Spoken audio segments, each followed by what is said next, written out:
Toby. Yes, I Yeah, can. yeah, we can check. All right. So, hi everyone, and welcome again to this introductory course on social protection and public finance management. So you just appear on the screen.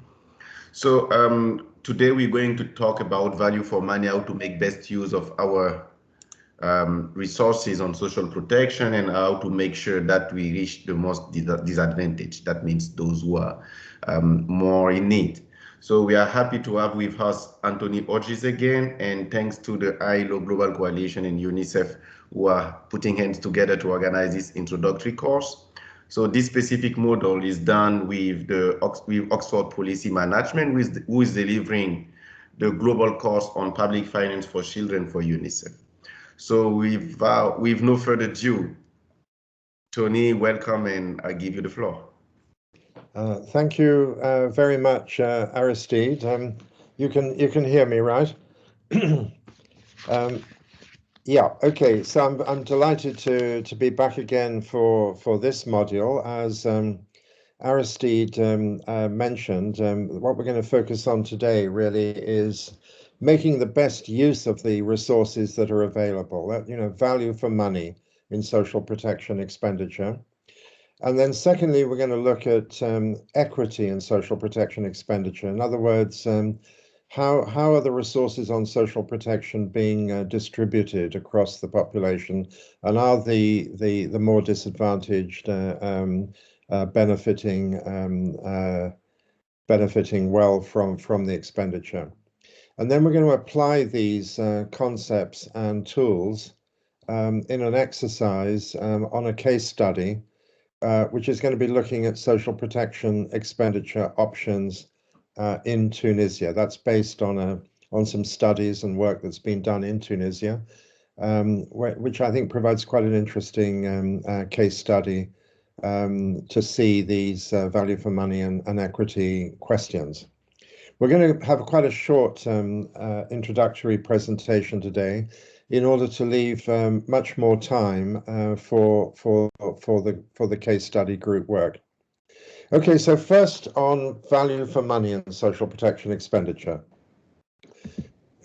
First question: what do we mean by value for money? Well, it's a fairly simple question of the relationship between the resources that are spent and the results that they buy. Please, yeah, continue. In other words, limited resources imply the need to get the biggest bang for buck, i.e., to use resources as efficiently and effectively as possible. And this is clearly something that would be of interest, for say a Ministry of Finance. It's not just a question of the level of expenditure, but are we getting the greatest possible results for the amount of money that's spent?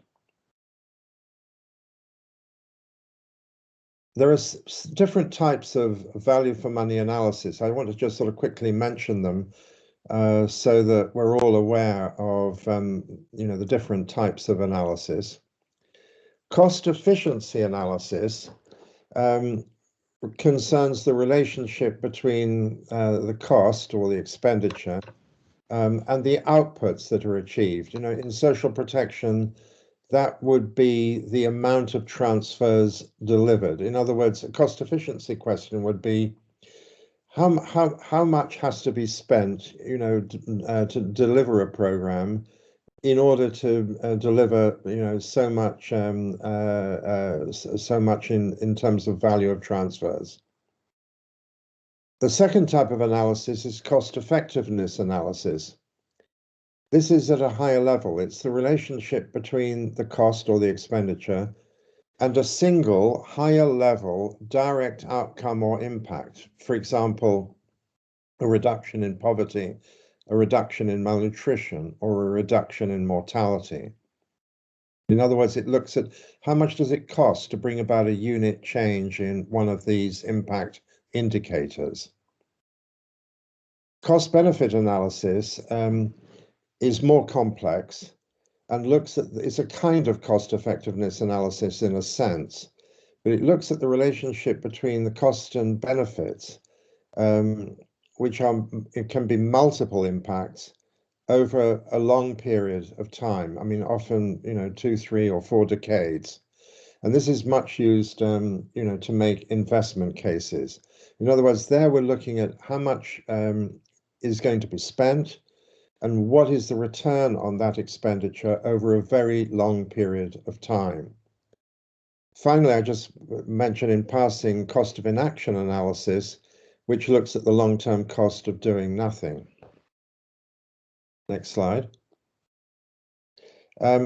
It's perhaps helpful to look at these types of analysis in relationship to the results chain, which you're probably all familiar with from the sort of basic concepts of results-based management.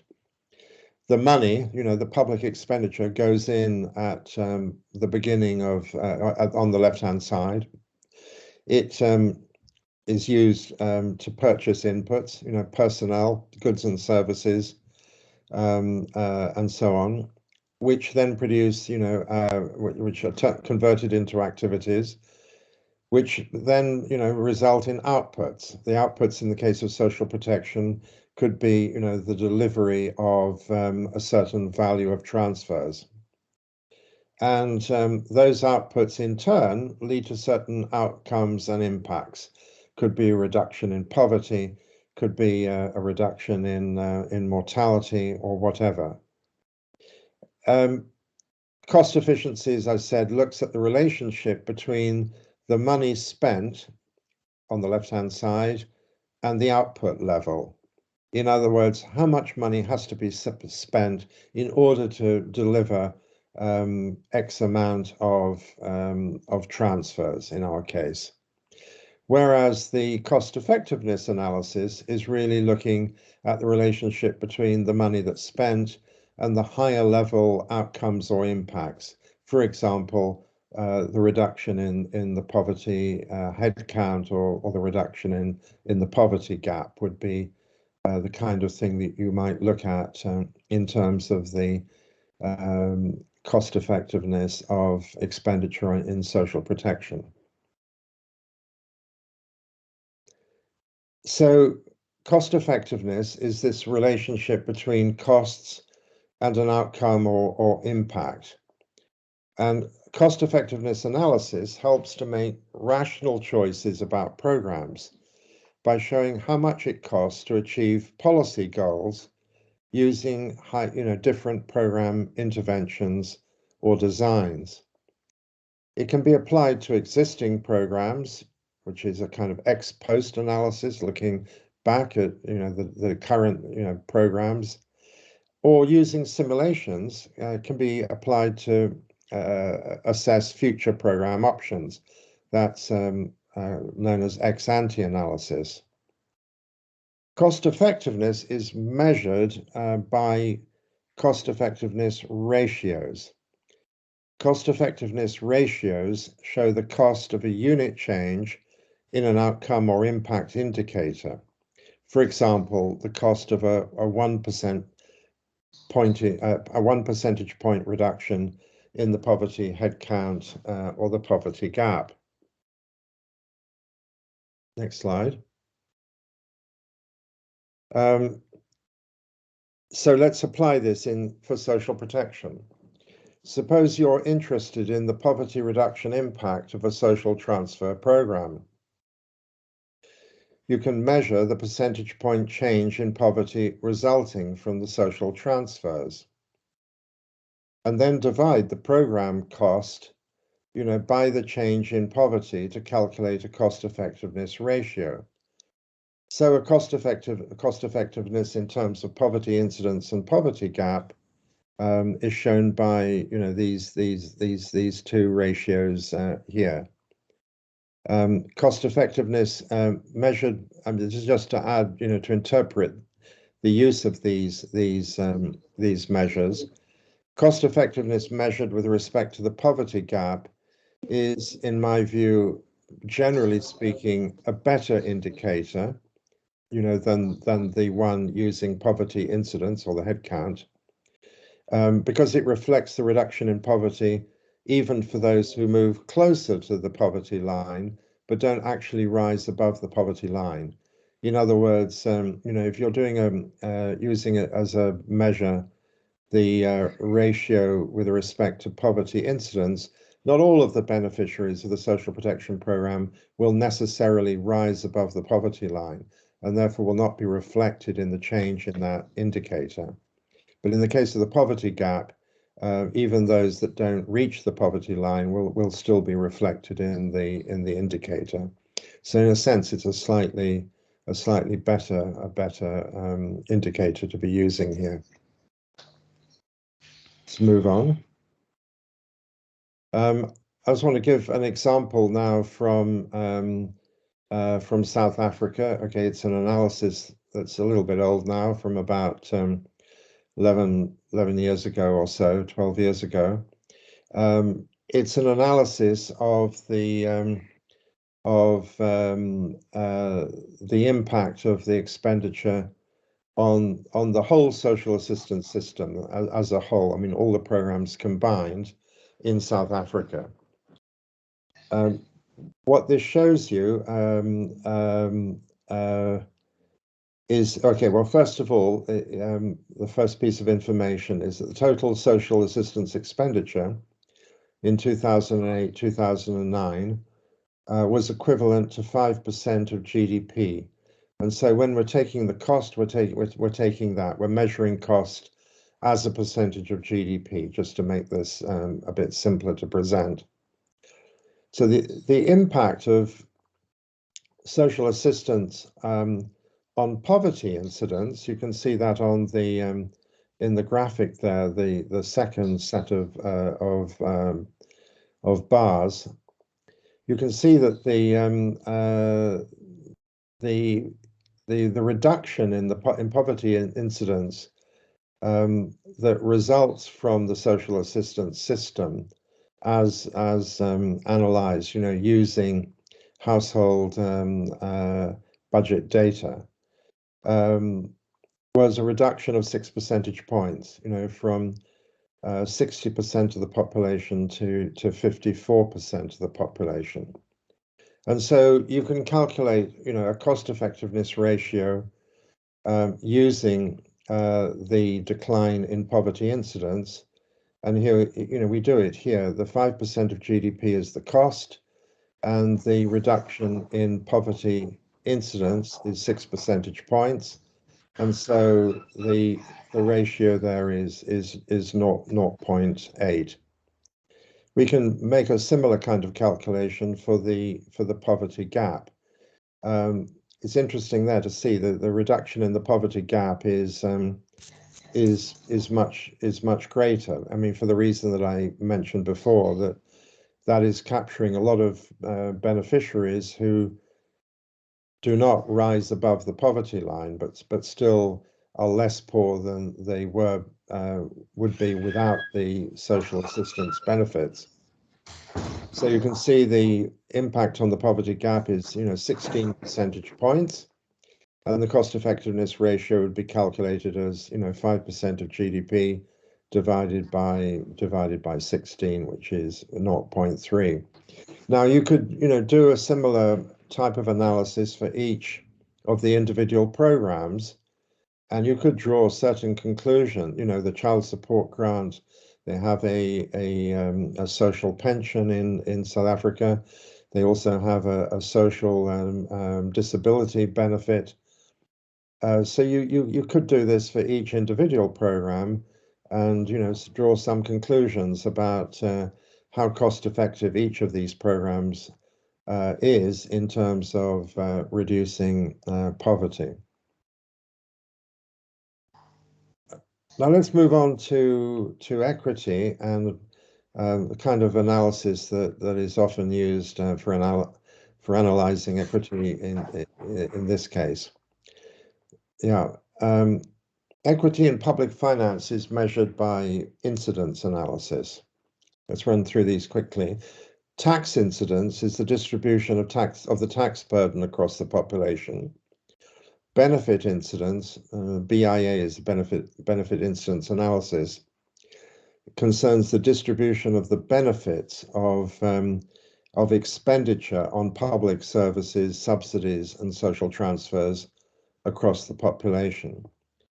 And fiscal incidence brings these two dimensions together and shows the overall distribution of the burden of taxation and government expenditure across the population. Now, tax and benefit incidence alter the income distribution. You know, the taxes take away from households, altering the income distribution depending on how the tax burden is distributed across the population. And the benefit incidence of expenditure affects the income distribution because households are receiving free or subsidized public services like education or health, or transfers in the case of social protection, or maybe, you know, consumer price subsidies if they're subsidized by the government. And, you know, all of those benefits change the final income of the households. And again, you know, how they're distributed across the population will therefore alter the the final income distribution. So to see sort of the equity impacts, we would need to look at all of these things together. But we're going to focus, you know, specifically on benefit incidence analysis. In other words, the distribution of the benefits of public expenditure on public services, transfers, or subsidies. Benefit incidence analysis calculates the benefit incidence of public expenditure across population subgroups. Now, they could be quintiles, you know, the 20% groups of the population, the first quintile being the poorest 20%, the fifth quintile being the richest 20%, or sometimes, you know, deciles, which are 10% groups of the population by income. The first decile being, you know, the poorest 10%, the 10th decile, the richest 10%. But you can also apply benefit incidence analysis to territorial areas. If, you know, you can show how expenditure is distributed across the populations in urban and rural areas, or across different regions or states or provinces of a country, and also by gender. In education, for example, you could, in countries where there's significant gender inequality in education, you can analyze how the public expenditure on education is distributed, you know, between males and females. To conduct benefit incidence analysis, you basically multiply the unit cost of a service or a transfer or a subsidy by the number of beneficiaries in each population subgroup. The distribution across population deciles or quintiles will tell us whether public expenditure on a program is reducing or exacerbating income inequality. For example, if quintile 1, the poorest 20% of the population, is receiving more than 20% of the expenditure, the program is redistributing resources towards the poorest 20%. If the poorest 20% of the population is receiving less than 20% of the expenditure, that would mean that the program is redistributing resources away from the poorest. Okay, let's move on. The distribution can be shown graphically by a concentration curve, and we're going to see this in a minute, and numerically by a concentration coefficient. We're going to see that as well in a second. So concentration curves. Concentration curves show the cumulative incidence of benefits of public expenditure on programs across the population, ranked from the poorest to the richest. If I can just explain, if you look at that bottom horizontal axis, That's the cumulative population from the poorest to the richest. In other words, you start with the poorest person, person number one. These are percentiles here. I mean, it's the percent of the population, but you're starting with the very poorest people on the left-hand side, and you're gradually adding on people according to their level of income until you reach 100% when you add on the richest person in the country. I mean, theoretically, that's what that is. The 45-degree line, which is that black line there, sorry, and let me show you on the vertical axis on the left-hand side, what you're seeing there is the cumulative benefit.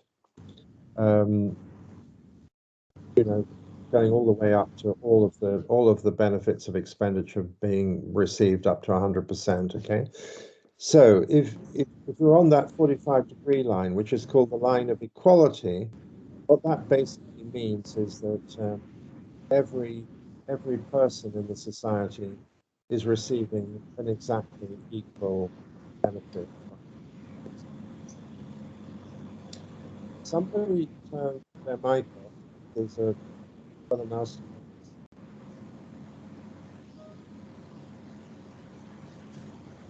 Brother Mike.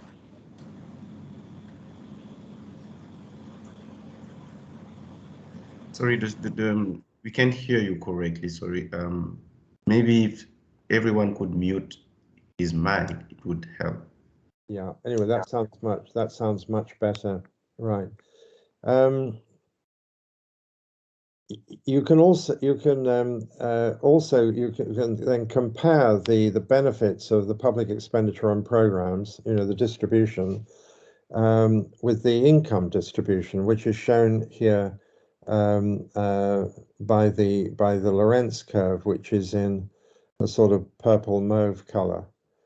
As you can see, the Lorentz curve, which shows the income distribution, it always lies below or to the right of the line of equality. I mean, by definition, because the poorer people are receiving less income than the richer people. So that curve will start off low, and it will gradually meet the line of equality at the very end when you add on the richest people.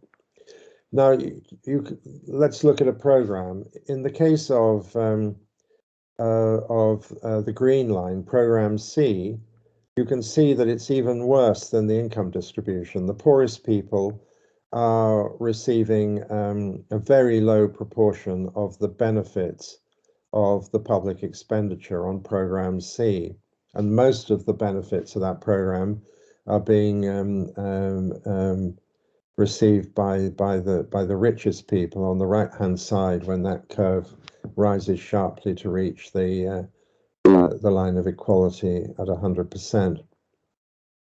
On the other hand, the blue line, the program A, is a really pro-poor program because you can see the poorer people are getting a more than proportionate share of the public expenditure on that program, and it lies above the line of equality. It means the poorest people are getting more. In the case of the orange line, orange curve, program B, it's a case of a program where it's below the line of equality, which means that the poorer people are getting less than their proportionate share, though it's not nearly as unequal as the green curve for program C. It's also less inegalitarian than the income distribution. And the effect of that is that, when you add on the benefits of that public expenditure on that program to the household income, it actually has the effect of reducing the household income inequality. And so that is often called a relatively progressive distribution, whereas the blue one, the program A, is considered to be absolutely progressive. The green one is considered to be, outright regressive. Is it even worse than the income distribution? We move on to the next slide on concentration curves, concentration coefficients. This is just a numerical expression of the same thing. A negative concentration coefficient means that a program is absolutely progressive, benefiting the poor the most. And I want to show you an example here in the graphic on the left from Brazil. Again, an analysis is a bit old now, done about 11 years ago, which compares a number of different things here. The Bolsa Familia program, which you're probably all aware of, which is a cash transfer program to the poorest households in Brazil. You can see there that the concentration coefficient has a negative sign, minus 0.51. And that it's negative, it means it is an absolutely progressive program. It benefits the poor the most. If you take another program, the green ones are all programs, whereas the orange columns are forms of income. The coefficient for income from employment, 0.55, and the other income, which can be, unearned income and so on, is 0.61. If you combine those, together, you would be getting a Gini coefficient. I don't actually have the Gini coefficient here, but the Gini coefficient in Brazil is very high, sort of in this range of 0.55 to 0.6. If you look at the pensions indexed to the minimum wage, these are kind of like social pensions in Brazil. You can see that this is an example of a relatively progressive, relatively progressive program.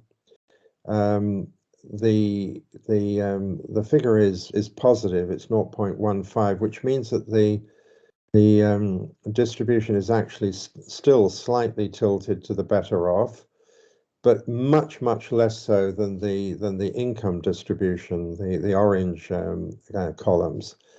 Whereas in the case of the other pensions, these are I think are the private pensions. These are even more inequitably distributed than income from employment and other income. So these are the kinds of measures that can be used to show the equity or otherwise of expenditure on social protection programs. Let's move on. I think we're more or less at the end. Just the key takeaways then. Cost effectiveness analysis measures the expenditure needed to achieve a unit of impact. CEA can be a powerful tool to assess the social results achieved with social protection expenditure, or to compare the cost effectiveness of different options for expanding social protection expenditure. Benefit incidence analysis measures the equity effects of public expenditure, and BIA can be used to assess how the benefits of public expenditure on social protection are distributed across the population, or to weigh up the equity effects of different options. And with that, thank you very much. So that's quite a lot of concepts and tools presented in a short amount of time. I hope it's perhaps maybe a lot to absorb if you're not familiar with them already. We could have time for a few questions or comments before we go into the case study exercise, which is the bulk of the time for today, because it's interesting, I think, to see how these concepts can be applied in practice. Thank you. Should we just take some questions for maybe sort of 5 questions or comments for maybe 5 minutes? And then we'll just move straight on into the case study exercise.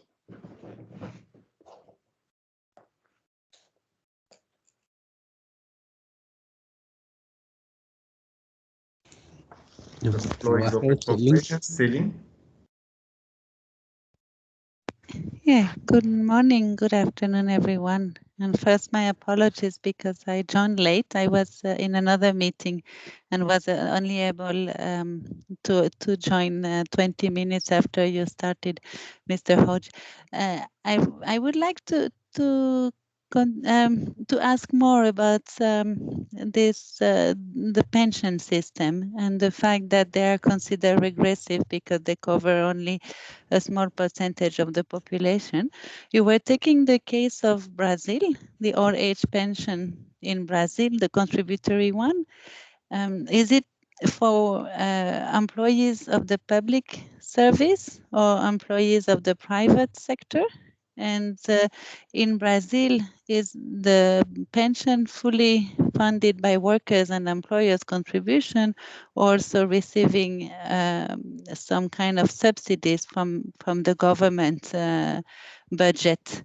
To understand better the context and to understand better. Because my point is, yes, it's regressive in the sense that it covers only a small share of the population, but is the conclusion that because it's regressive, we should not have social insurance pension? And I'm sure, Mr. Hodge, this is not the message you wanted to pass, that nevertheless, social insurance schemes are still important, and including pension scheme funded by the state for public servant are also important, because if we don't have those schemes, it means that we will have a large share of the population also with no income security at all age. So those schemes are complementary and are part of a social protection system, and nevertheless very important to promote in countries, especially those that are fully funded by workers and employers' contribution. Maybe Right. Shall we take we could hear your reaction, Mr. Hodge, on that. Thank you very much. But shall we take 1 or 2 other questions at the same time, or? In the chat, I think it's another question.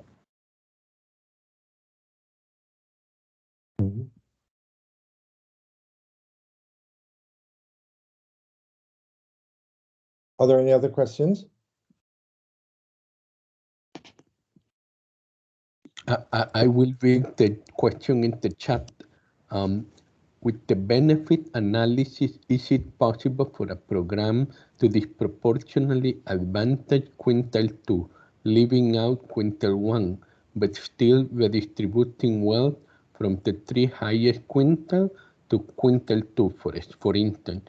And have there been overall analysis where, for instance, it shows social insurance are less equitable than social transfer?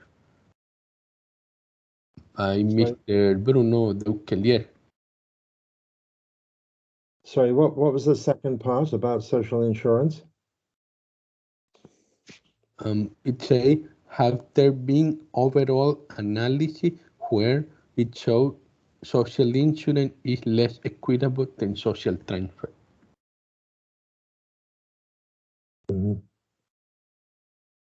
Yeah, I'm not sure that I've completely understood that question. Let me just start by maybe to respond for the. Sorry, can I just add another point which also relates to Celine's point? Hello. Yes. Thank you for the presentation.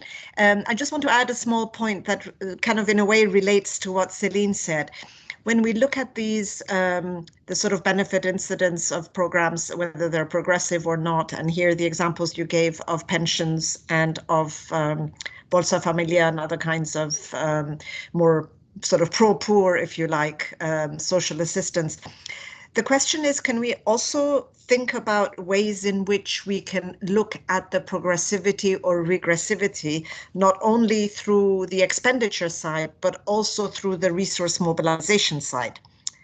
The reason I say that is because, you know, these, for example, Scandinavian welfare states, which are often seen as very progressive, it's particularly progressive when you look at the combination of the way in which taxes or resources are mobilized and spent, and not only at the expenditure side. And it's often because of what happens on the resource mobilization side that their system is overall very progressive. So it's a question of whether we need to look at both. That's really where I'm trying to go. Thank you.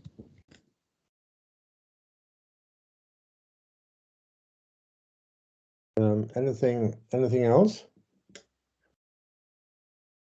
Well, maybe I can just respond to the points that have been made so far. Perhaps just to pick up first on the last point. I mean, I think the last point is you're absolutely right. This is really crucial. Not only to look at the distribution of the benefits of the social protection expenditure, but also to look at the distribution of the burden of the taxes or contributions that go towards them. And yes, I think it is good, necessary, as much as possible to have a combined approach that takes both the resource mobilization and the expenditure on the benefits together. So yeah, I completely agree. I'm working backwards to the on the I think it was a question about not just looking at quintile 1, but looking at quintile 2. No, absolutely. I mean, things are a bit simplified in a presentation like this. I was only giving the example that if quintile 1 is getting, say, less than 20% of the benefits of the expenditure, then a program is clearly not being redistributive towards quintile 1. But I'm not arguing that you should only look at quintile 1. I mean, you need to look at how the distribution is across the entire income or consumption distribution. And in the Tunisia case, you will see that. I mean, because the data is provided for a number of programs in Tunisia across quintiles 1, 2, 3, 4, and 5. Going back to the first question, I mean, this may be a bit complicated because there are different kinds of pensions involved here. First of all, the column that we were showing, which we can't see anymore, I think. Can we see the Aristide? Can we see the graphic again? That might help a little bit. Sure, just give me a second. I was loading the next presentation.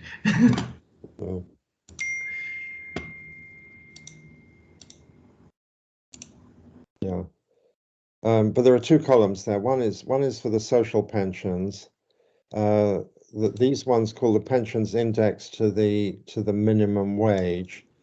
These are. I was trying to get this information.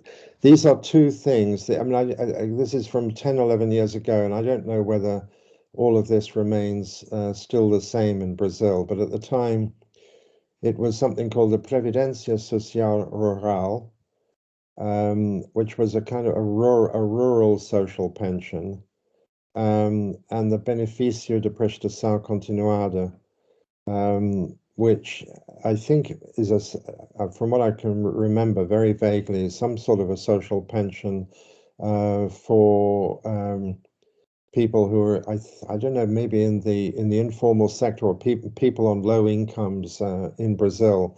So these are two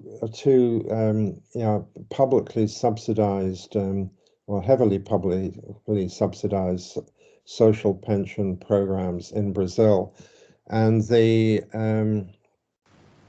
what you can see there is that, okay, this 0.15 this is what would be described as a relatively progressive program in the way that I defined it before, in the sense that although there is a very slight tilt towards or away from the lowest percentiles or deciles, it's very slight, and it's a much less unequal distribution than the Gini, or the income distribution as shown by the Gini coefficient, which is somewhere between those figures of 0.55 to 0.61, Gini coefficient being the income distribution. So this is what would be called a relatively progressive distribution, because its effect is, when you add it on to household income, to reduce the income inequality. Okay, but it's not an absolutely progressive distribution, as in the case of Bolsa Familia. But that's maybe not surprising, considering that Bolsa Familia is explicitly targeted to the very poorest households in Brazil. The other column there, which is sort of outright regressive, the other pensions. These, I mean, I guess they're all the other pensions, which would include, I mean, lumped together, which could include, sort of statutory contributory pension schemes, and I suppose also other kinds of private pension schemes as well, and it may well be important or useful to disaggregate further. But there's a clear distinction between these social pensions on the left-hand side, those indexed to the minimum wage, and the other ones. But to go sort of further into this would require quite a lot of knowledge of the Brazilian social protection system.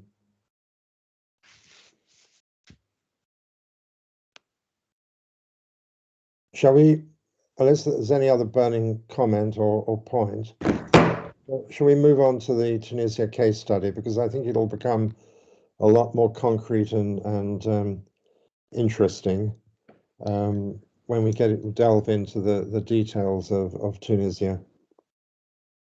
Yes, I think it's a great option, and I think Alvaro has sent the document, the Word document, to all participants. So, Tony, I will give you back the floor. Yeah. Okay. Well, we'll just be very, very quick on this. We're going to look at a case in Tunisia. It's based on data from Tunisia about the cost effectiveness and equity of alternative policy options for social protection. So please read the Word document. There's a brief text and set of data tables, and then working groups to answer the questions. If you could nominate a rapporteur, that would be good. Perhaps you could do that the very first thing immediately, so that the person can then take notes while you're discussing.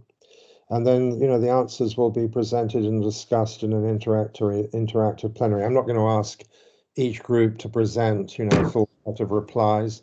I think we're just going to go, from one group to another, seeing whether there's anything to add and whether or not people agree with the answer already given by one group, because the time is a bit limited. I think you've got about maybe about half an hour to do this. I would spend about no more than about sort of 10 to 12 minutes reading, and then go. Most of the questions are very quick and simple once you've read the document. Thank you.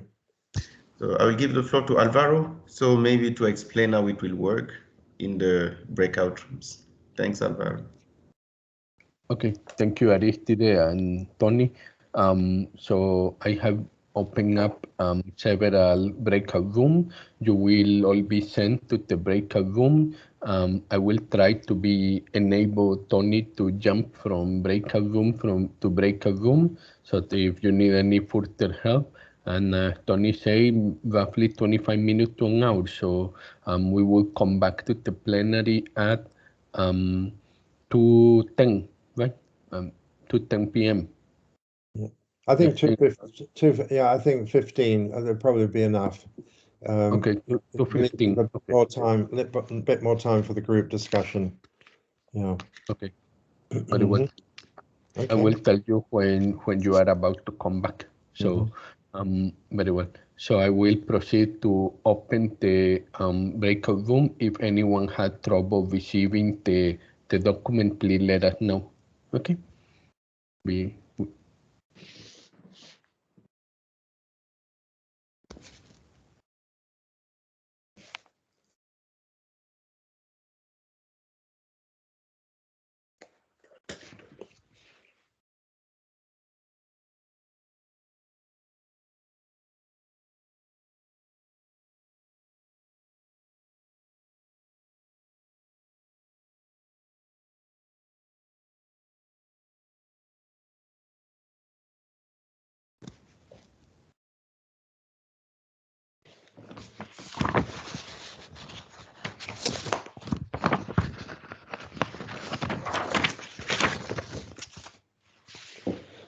Alvaro, I think probably I'll give them 10 minutes to read the document before I start going into the groups, because they won't be talking yet. I'll give them a few minutes, no problem. Okay. Maybe we can pause the recording.